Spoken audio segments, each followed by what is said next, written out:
Bienvenidos a un episodio más de Caminar Leyendo. Como pueden ver, cambiamos de escenario porque me tuve que mudar gracias a la pandemia y otras aventuras que se van a ir contando dentro de los libros probablemente.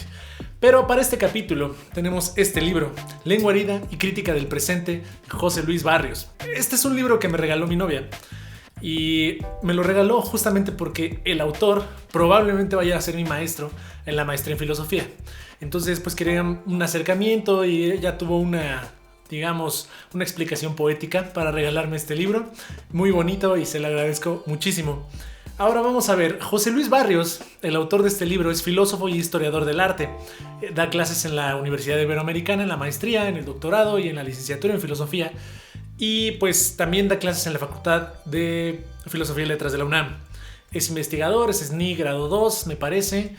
Y también es curador adjunto del MUAC y del Exteresa, me parece también.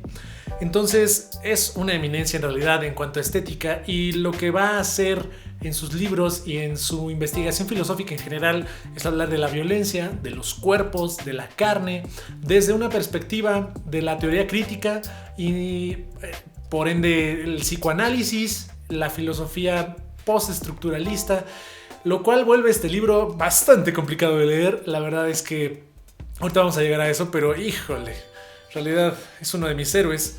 Se dedica también a la política, a la filosofía económica, entonces está cañón. Lengua herida y crítica del presente, este librito que tengo acá, y literal un librito, no llega ni a 200 páginas, pero me tardé una infinidad en leerlo y la verdad entendí, yo creo que el 5% de lo que leí, y ahorita voy a eso. El libro se divide en 3 partes. Aporías de la superficie es 1, fuerza, cansancio, aturdimiento, consideraciones sobre la economía de los cuerpos es la segunda parte, y la tercera es fugas, emplazamientos y subversiones. Voy a hablar de las 3 partes ligeramente porque en realidad de verdad que no pude profundizar en los temas. Digo, tengo un leve conocimiento de todo esto, pero me sobrepasó este libro, la verdad. Aporías de la superficie marca la diferencia o intenta dilucidar la diferencia entre lo animal y lo humano, ¿no? Que no es la racionalidad, como nos decía Aristóteles, y que no es esta cosa así de Descartes, sino que va más allá. Pero a pesar de ello, la carne sigue siendo un objeto de estudio de la filosofía.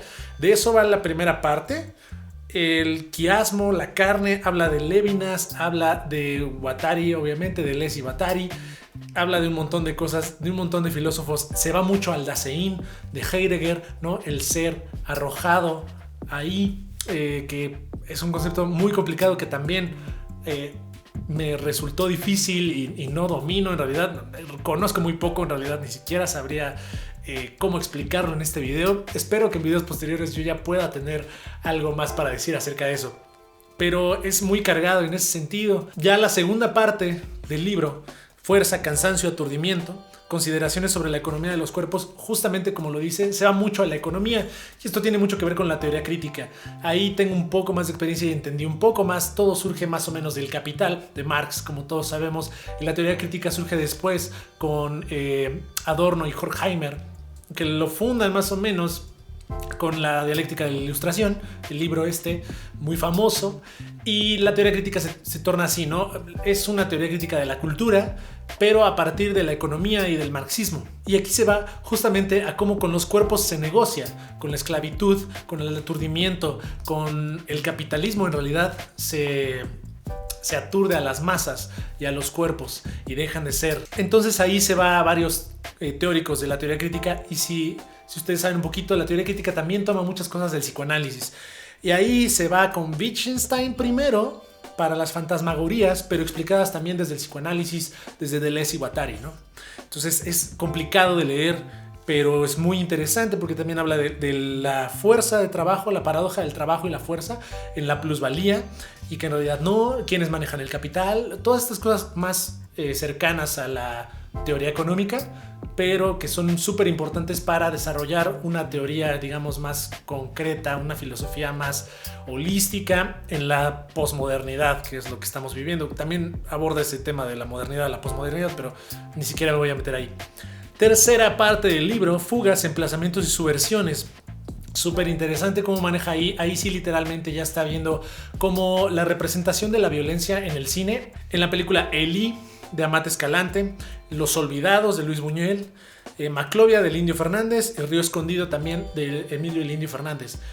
Maneja ahí también fotogramas y cómo estos y los diálogos representan, digamos, cosmovisiones acerca de la violencia.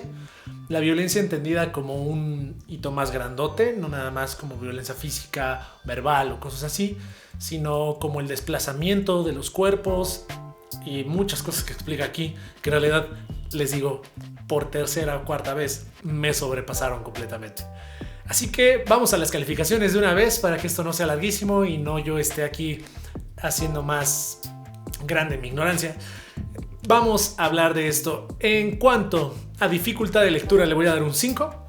Es la cosa más difícil que he leído probablemente en un largo tiempo. La filosofía se vuelve así, probablemente en el siglo XX. Entonces uno se tiene que ir acostumbrando, pero requiere de saber muchísimas cosas antes. Requiere de dominar muchos conceptos filosóficos antes de llegar a esto. Si no dominas esos, te quedas en la nada y no entiendes muchísimas cosas, como fue mi caso en particular. Espero con la maestría y con estar leyendo más cosas así, pues ya lograr comprender muchísimas más cosas, que digo, no en vano lo leí, o sea, tampoco es que me quede yo en cero, pero sí es muy difícil de leer. En cuanto a la velocidad de lectura, también le voy a dar un 2 porque es lento de leer.